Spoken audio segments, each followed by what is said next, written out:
Hi, welcome to this quantum readiness workshop about building hybrid PKIs and working with key encapsulation mechanisms. My name is Tomas Gustavsson. I'm the Chief PKI Officer at Keyfactor. And I'm David Hook, VP Software Engineering, Crypto Workshop and Bouncy Castle. Before we get into the details about hybrid PKIs and key encapsulation mechanisms, we want to say that in case you missed it, we now have standardized post-quantum cryptographic algorithms in the form of MLDSA FIPS204, MLChem FIPS203, and SLH-DSA FIPS205. Well, pretty mixed order there, but you get it. So what is important is that the old names that we used to use, which are of course much cooler, dilithium Kyber and Sphinx Plus, those are out and the new ones are in, because we shouldn't mix them up, because MLDSA is not the same as dilithium. But it's definitely a time to celebrate.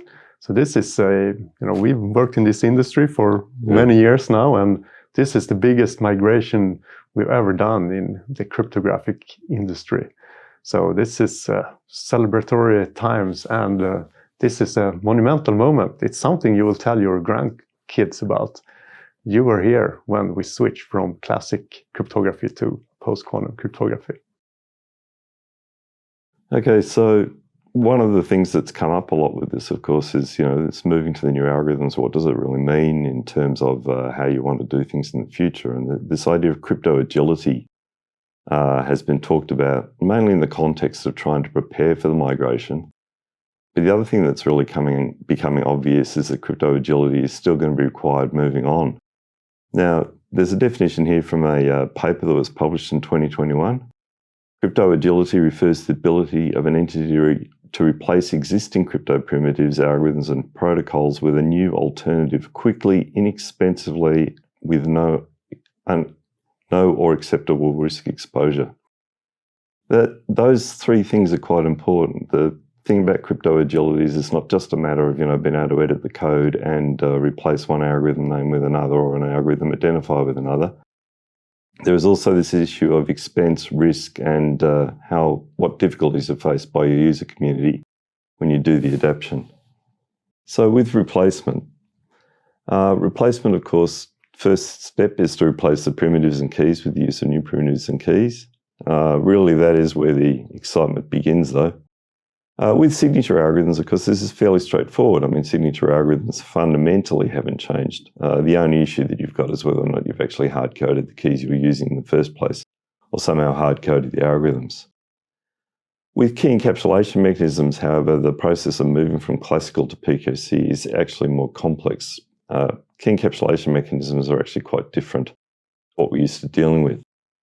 For example, two-party symmetric key sharing protocols will need to be changed to incorporate a KDF in most cases, and also to deal with the fact that a chem actually generates a secret key internally rather than you providing it with one as you do with RSA, or doing calculations as you would with Diffie-Hellman, where both parties arrive on together.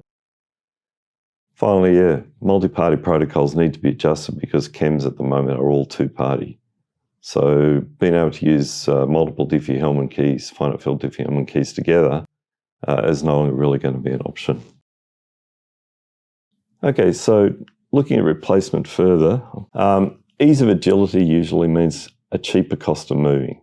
So a great measurement of whether or not you've actually prepared properly is, how much it's actually going to cost. And costs, of course, are dollar costs, convenience costs, all those sort of things.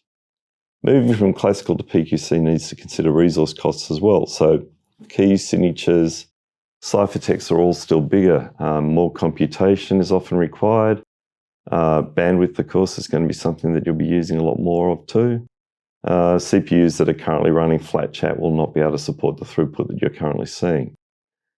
Also, the truth is there'll be new algorithms coming, so the move from PQC to PQC should be allowed for so that you can take advantage of more efficient and resource-friendly algorithms, because there is still a lot of ongoing development work.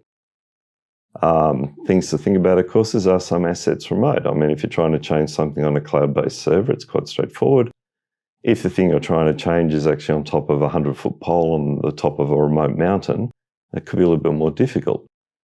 Data migration also needs to be considered, because encrypted data that you've got stored at rest, you will probably need to re-encrypt.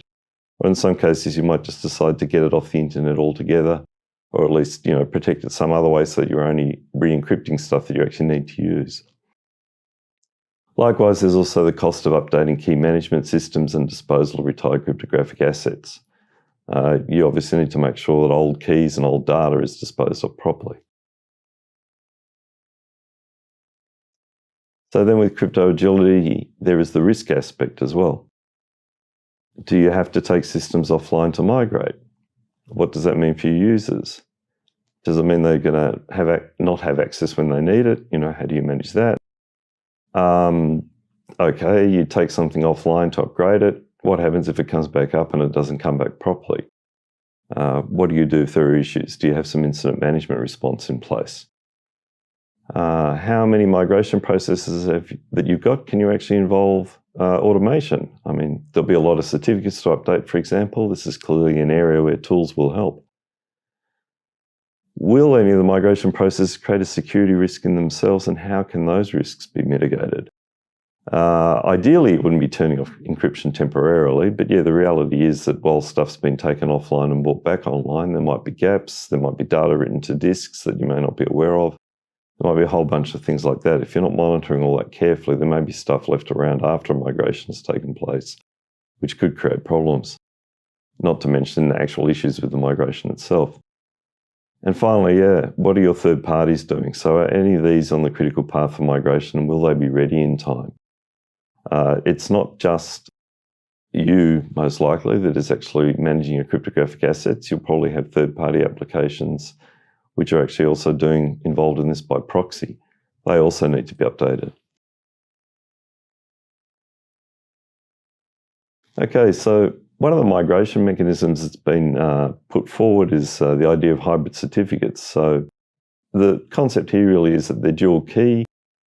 Most of the mechanisms that are provided in the context of hybrids are actually there to allow you to introduce the post-quantum key into your system without actually having migrated to it properly. So they're really what you call a forward provisioning mechanism.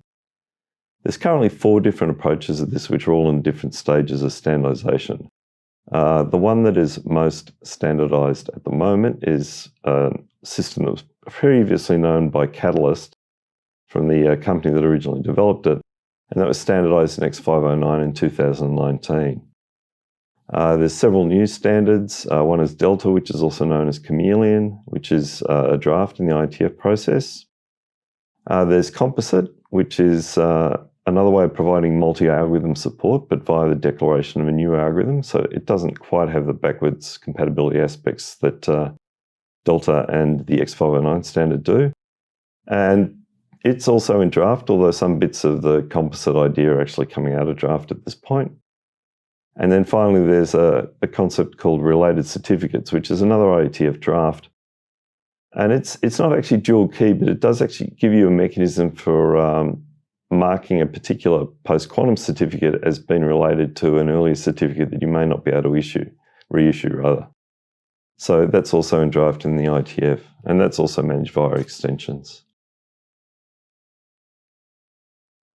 Now, with backwards compatibility, as I mentioned, Catalyst, Delta, and related certificates are all extension-based, and the use of the extension-based mechanism means that fundamentally, as long as the extension is marked non-critical, you should find that it's ignored by whatever you're giving it to. Now, Catalyst allows for the addition of a second public key and a second signature. The Delta approach, actually, the extension provides a template basically for constructing a new certificate using the carrying certificate. And the template in the extension actually allows you to fully specify a completely different certificate to the one that's actually carrying it. And then finally, related certificates, as I said before, basically the idea there is that they establish a relationship between the new certificate and the old certificate.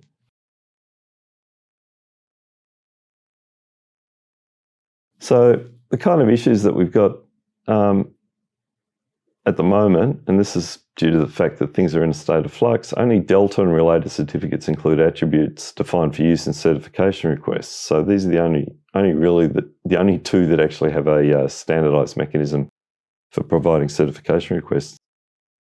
There is a certification request attribute for Catalyst, but it relies on a definition. Well, what we're currently using relies on a definition in what's known as the Trukowski draft, which was the original Catalyst proposal, the ITF, which has now expired and hasn't come back to life.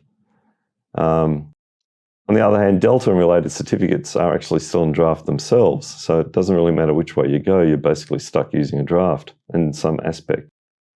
Now, Composite also requires the implementation of new public key and algorithm types. So with a composite certificate, you can't just send it to a device that's got no idea it's coming. You really have to have upgraded the software on that device first before it can make effective use of it. The other thing too about all these mechanisms is they really are designed for transition. If these certificates hang around for too long, they do have the potential, possibly due to malfeasance or just minor bugs in the way the migration was handled, to actually be used in a downgraded tech. So ideally, you'd make use of these while you need them, and then you'd actually move to regular certificates with single keys. Now we'll look into how this specifically relates to PKI and signing. And I'll start by looking at some of the protocols and the cryptogility aspects that these have. You know, these protocols are things that we've been using now for a long time, and you can see some, how they will cope without significant changes, you could say. So we put a green checkbox on the CMP, or a certificate management protocol, which handles, plain signatures and small data. And the interesting thing is that, which we'll talk more about later, is that it has the capability of using the CRMF certificate request format, which actually can handle key encapsulation mechanisms. It can also do PKCS 10 CSR, so it's quite very flexible and agile. Then we have EST, which is somewhere in between, I would say. It uses TLS and plain signatures on fairly small data, which makes it agile enough for moving to post-quantum algorithms from that aspect. The only downside is that it relies on PKCS 10 certificate sign-in requests, which today require signatures, which is something that key encapsulation mechanisms cannot handle. So it's not perfect. It's not bad, but it's not perfect either. And then we have SCEP, which is a fairly popular protocol in a lot of instances today, which does both signing and encryption in a way that typically relies on RSA keys today. So, which will be quite hard to move over to using post-quantum cryptographic algorithms without significant changes to the algorithms. So it might be good to look over or protocol usage for solutions as you go forward during the cryptographic migration. And if we look at hybrid PKI, there is, as David mentioned, currently only one standard out there, which is the X509 alternative keys and signatures. But as David mentioned, X509 doesn't specify certificate signing requests. So how to request a certificate? You can get a standard certificate, but it's hard to request if you don't have a request format. Then, of course, we have implemented the draft Trukowski, as David also mentioned, by a command, so we can generate these draft CSR at least and process these. So considering the, say, almost fully standardized approach here, there are likely some dragons, lingering in the bushes here. So, and of course, we want to encourage viewers of this who will be the first to submit a pull request to our EDBCI Easy REST client to handle hybrid CSR, which it doesn't do today. Shouldn't be a big change, though. So, with all that as background, I think it's probably worth just taking a bit of time to have a look at the current state of play. As Thomas said at the beginning, we've just gone from the fairly coolly named Kyber dilithium and, Sphinx Plus, to the official MLChem, MLDSA, and SLH DSA. And as Thomas also pointed out, it's very important to realize that those final standardized algorithms are not the same as Kyber to Lithium and Sphinx Plus. So if you're going to be using them, make sure the implementation you're using is MLChem or MLDSA or SLHDSA. Now, the other thing that's going on, of course, is round 4 is currently drawing to a close. So round 4 was an extra round that was started to select another key encapsulation mechanism. Basically, it's now between two algorithms, one called BIKE and the other one called HQC. There's a third algorithm that's also in the round, Classic Michelese, but it looks like it's going to be standardized outside of the NIST process anyway. The question really, I think, for NIST really at the moment is more whether or not they're going to join in with their own standard or just refer people to the other one. The other thing, of course, too, is that there is a fourth signature algorithm that's not in this slide called Falcon. And there should be a draft standard for that coming out about the same time round 4 is closing.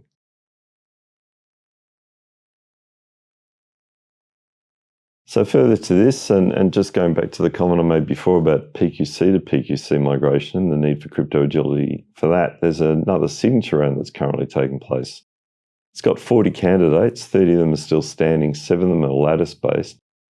Some of them are smaller, some of them might be more useful, some of them are interesting. NIST is going to be announcing the next round of that sometime around the end of the year as well, apparently.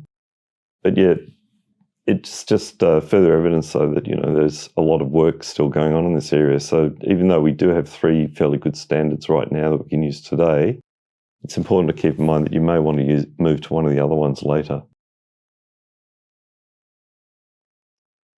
And for example, there's a variant in the process of Sphinx Plus, which is actually based on ASCON, which was the winner of the lightweight encryption competition.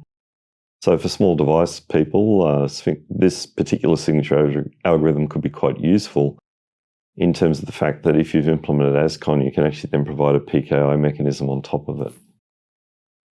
I assume because it stands up securely, but at the moment there's no reason to think it won't. And the other thing that's going on, of course, is with new algorithms, we need new public key formats, new private key formats. The public key formats are pretty much decided. There's still a few conversations going on about how private keys should be done. And the IETF drafts that are going through in the process, which will document this, are currently getting finished up right now.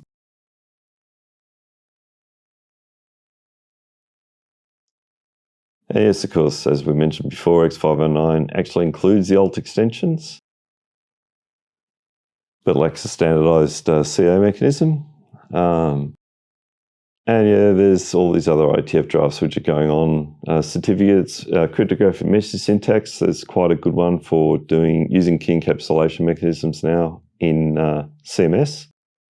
There's various approaches, of course, certification request management and various things like that too. So a lot of standards and revised standards coming out. So before we dig into showing what you can do, we'll just briefly mention the quantum-ready solutions of Keyfactor. So we have basically a full suite of PKI and cryptography-related tools. We have Keyfactor command that can do inventory of your existing certificates, so you know what you have. And on the other hand, help you automate replacement of certificates. And then, of course, we have the Bouncy Castle cryptographic APIs, which is hence David here, which implements all the nitty-gritty details, the algorithms, everything we need to build things like EDBCA on top of that to issue certificates, and sign server in order to issue or to sign artifacts using, of course, the post-quantum algorithms. Basically, in the Bouncy Castle case, we've actually got support now for all the NIST standards. There's a beta that's currently available, and hopefully we'll have an actual proper release out in the next few weeks. We're currently doing algorithm testing with the NIST ACVP system, so we're fairly confident the implementations themselves are right. We've done interoperation testing as well on the public key certificate side of things, thanks to the IETF hackathon group. And we've got private keys encoding, but it remains to be seen whether that will be the ultimate way that they'll encode. We'll probably move to using a seed-based mechanism, though, for the final release in the case of ML-Chem and ML-DSAs. That seems to be where it's all heading now.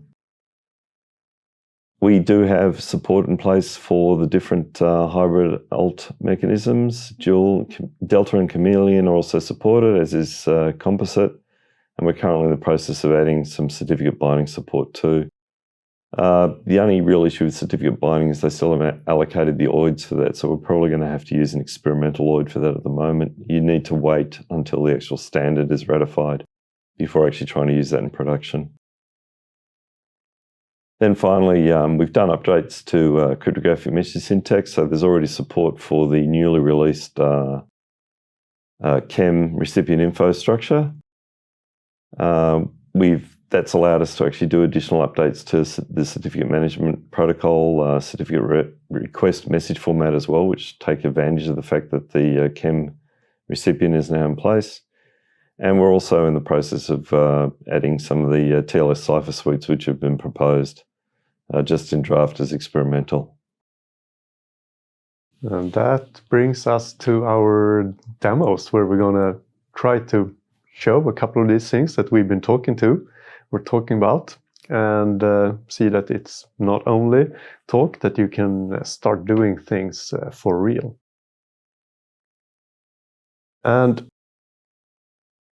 I mean, one thing that is really interesting and fun and important is that with the standardization of the algorithms, you can actually start to use things in production. Because now we had several years where we had proof of concept and things with the draft algorithms, but this was always not for production because it's going to change and you will have to throw everything away. But if you do something with ML-DSA or ML-Chem today, it's going to be interoperable and it's going to live for many, many years. So, of course, the only snag right now is that while the standards are here and we're implementing it, 859 is done, there is a very huge ecosystem, of course. There's TLS, CMS that we already mentioned, and different providers and vendors and implementations are still in a bit of a flux. But give it a couple of months more and we'll surely be in a much better position. We'll actually see a little bit about this in the demos. So what we're going to start with in the demo is to create a post-quantum hybrid PKI, which means, of course, a PKI which uses a hybrid certificate, the X509 alt key and signature hybrid standard, using one classic algorithm, EC-DSA, and one post-quantum algorithm, ML-DSA.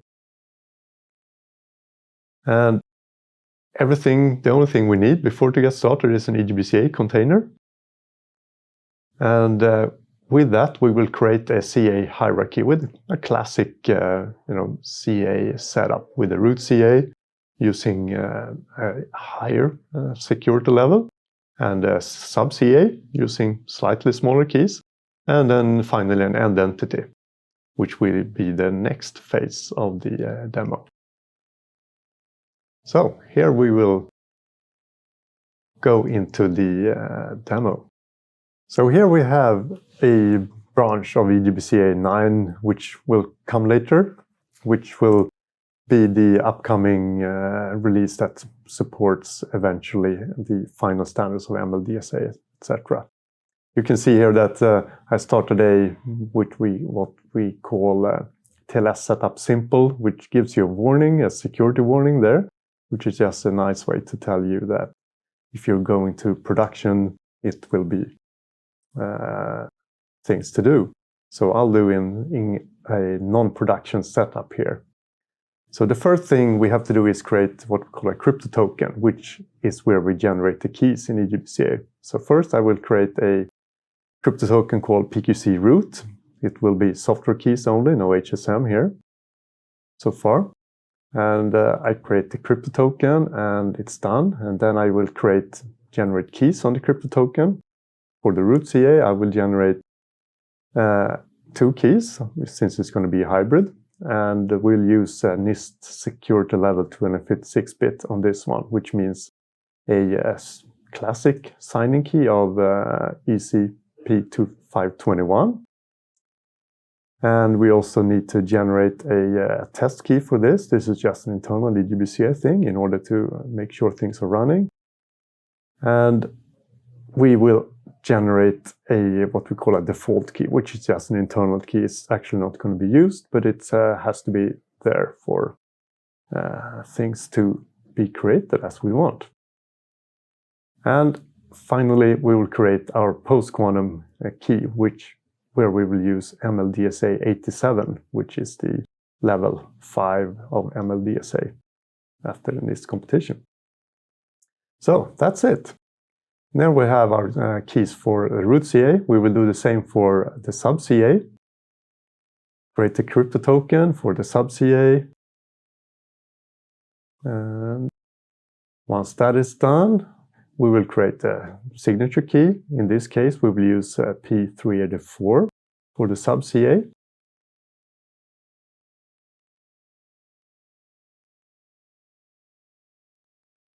And just as for the root CA, we need a test key, which is just used to do some internal tests. We also need a default key, which will not be used by this CA, but it's needed.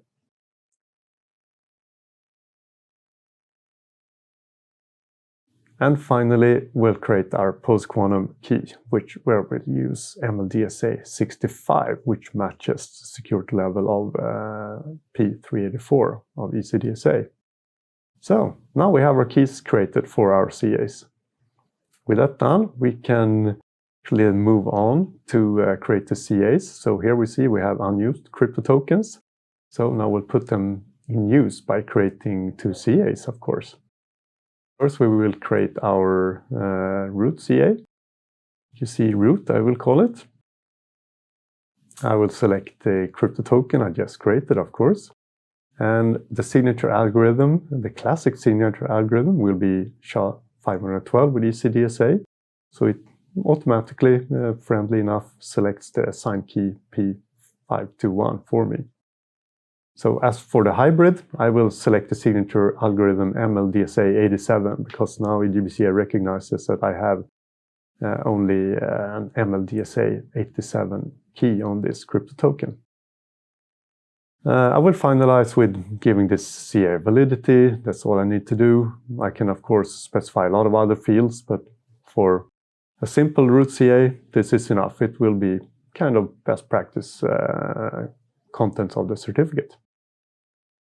Now I will create a PQC sub CA. So the only difference here, of course, is that it will be assigned by the root CA.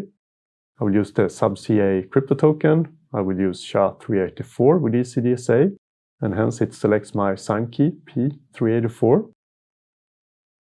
And as a alternative signature algorithm, I select MLDSA 65, which of course goes together with my signed key MLDSA 65.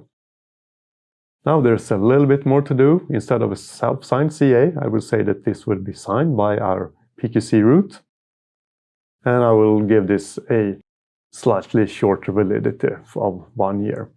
You can easily select this and create, and it's fast. Of course, cryptography is fast. So now we have our CAs. And we can go in and look at the CA certificates in the CA structure and CRLs. So we can see here on the PQC sub, for example, you can view the certificate. And when we look at this, we see that it has 2 keys, one EC, P384 key. It's of course signed by the root CA. And it has the alternative public key of MLDSA 65. Here we print out the supposedly NIST security level of 192 bits. And we also see that there are 2 signature algorithms. One classic, which is a standard certificate signature algorithm, SHA-512 with ECDSA, because it's signed by the root CA.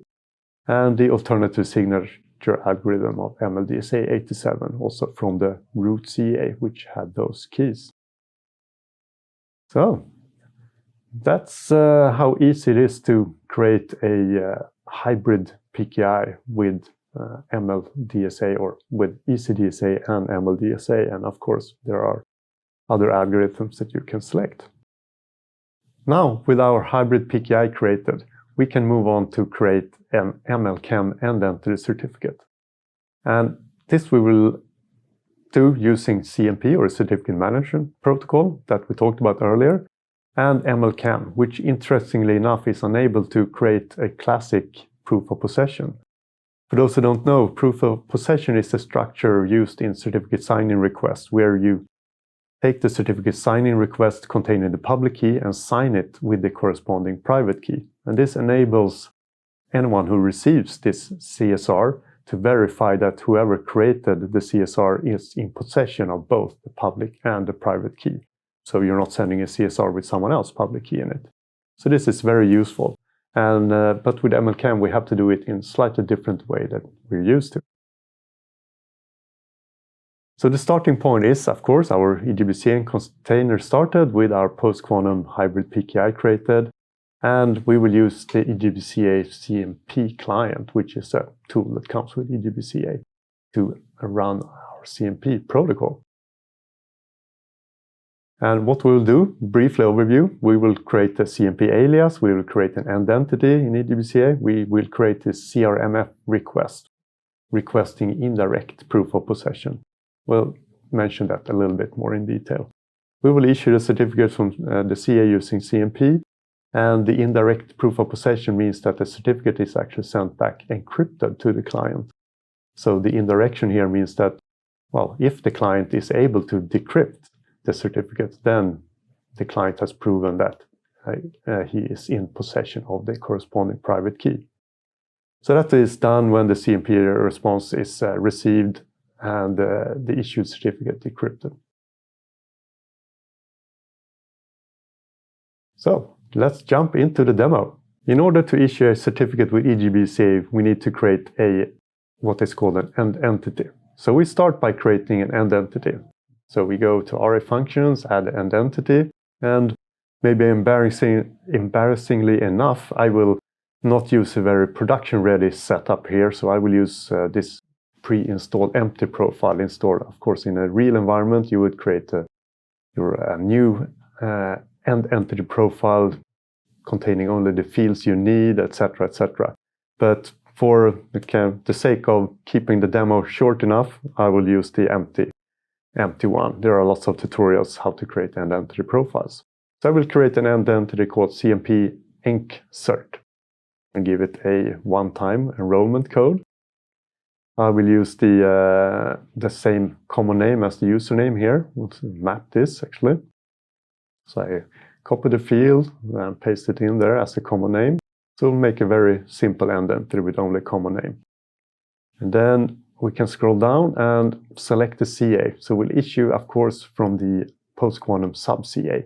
And we will use user-generated keys, which we will do from our CMP client. So with that end entity added, we also need an endpoint for CMP. So this is done in EDBCA by creating a CMP alias, because you can configure multiple CMP endpoints with different configuration and different policy. But here we will add a CMP alias in client mode, which we will call it CMP, which is a default one. We will use HMAC authentication using the one-time enrollment code. We will use use the CEnd to map the request to the end entity we just created. And we'll just keep this CMP endpoint simple and don't need to return so many additional CA certificates and such. So if we save there, we have our CMP endpoint created. And now we can move into creating the actually end entity certificate, which is the very interesting part in this demo.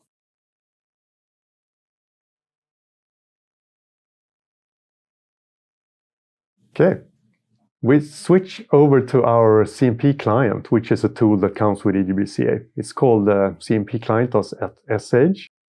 And we have a nice command line here in the command line we say that we give the command crmf, which means that we will create a crmf request message. Of course, we pointed to a URL, which is our CMP alias that we just created. We provide the CMP encert common name, the same as we added with the end entity. We give a password, which is for the HMAC authentication, and we say that it will generate an MLCAM 512 key, which will be the requested key encapsulation mechanism. And we'll give the flag to say include POPA, which is include proof of possession, which then of course will create this request for an encrypted proof of possession. So running a command, it goes fast. So it first prints out a bunch of things about the request, but it specifically says that it added proof of possession of type 2 encert, which is something you can find in RFC 4211 if you want to study it in detail. And it goes on to say that it uses a CMP URL and writes the certificate to a destination directory.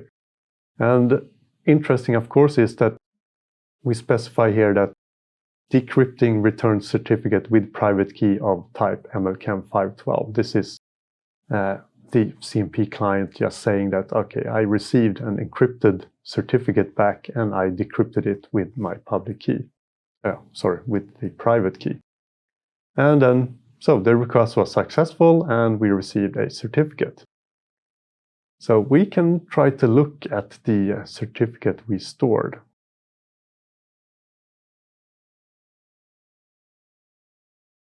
To do that, we switch over to another tab that we have with OpenSSL. So I have installed an OpenSSL with the OpenQuantumSafe provider, which is currently a provider to allow OpenSSL to perform some quantum or to use some quantum safe algorithm, post-quantum algorithms. So if we look at the certificate I just received from the CA, with OpenSSL, we see there's a bunch of extensions, which are the extensions that David talked about for being a hybrid certificate. So these are all, of course, by the CA. So that's since the CA is hybrid, the end entity certificate will be a hybrid certificate as well, which means it's signed by both keys of the CA. Secondly, we can see that it's, of course, issued by our PQC sub-CA. It has the correct subject DN. And the public key algorithm is actually the OID here for MLCAM, the official NIST-issued OID for MLCAM. But we also can see that OpenSSL is not able to parse this. So this is where we talked about a bit earlier that things are currently in a state of flux. So if you want interoperability, so we're testing interoperability, but tools are right now in a bit of varying state of implementation and understanding the, say, hybrid OIDs, the NIST final OIDs of the algorithms, etc. So in order to get everything interoperable between different vendors or different tools, it can be quite tricky. I will show an older certificate that I issued that we can parse with OpenSSL with the OQS provider.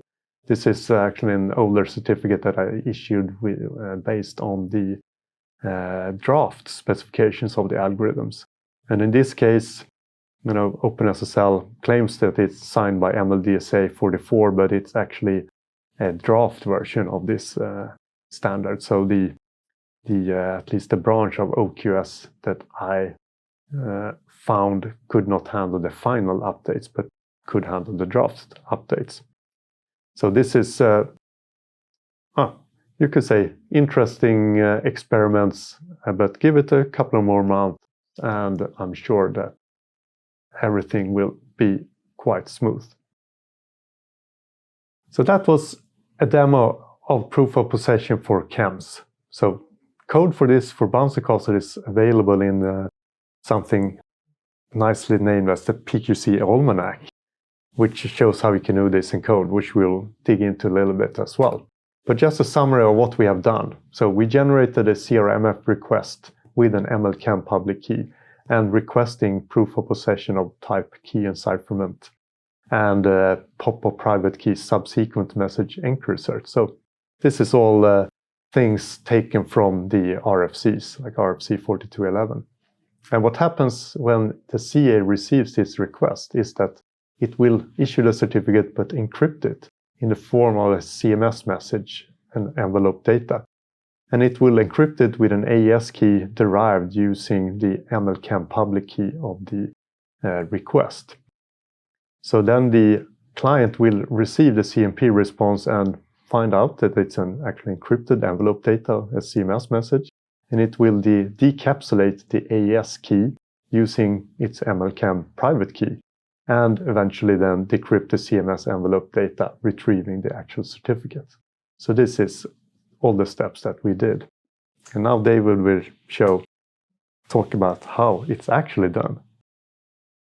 Yeah, so having seen how it actually works in the EJBC UI, it's interesting to have a look at how it actually gets written under the hood, so to speak. If only just because it actually shows use of some of the new features of CMS for supporting chems. So in this case, basically, we've just got the generation, first 3 lines of the generation of the MLChem key pair. We're using MLChem 768, which is the mid-range parameter set. We then do something unforgivable to generate the certificate request ID, but that's okay. We'll deal with that later. Maybe don't do it like this if you're doing it at work, though. This is used to actually build a certificate request message builder. And then we actually go on to add the public key identity information, and then we specify the EncCert protocol, which Thomas mentioned before. And that tells the CA that what we're expecting is that it will send us back an encrypted certificate, and we'll respond to that with a hash of that certificate to prove that we actually understood it, thus satisfying the proof of possession requirement, showing that we've got the private key.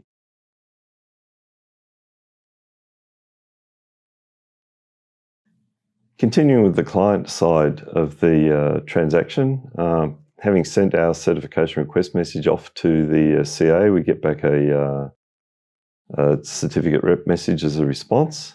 The next thing we're able to do is we can confirm that that actually has the encrypted certificate in it, which is what we're expecting, so we can tell the CA has correctly implemented cert-encrypt protocol.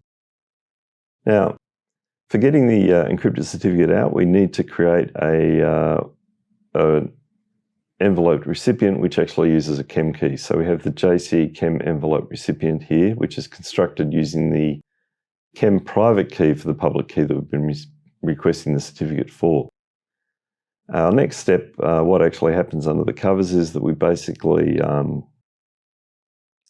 the chem private key is used in the recipient to extract the shared secret from the encapsulation that's carried in the CMS message that's enveloping the actual certificate.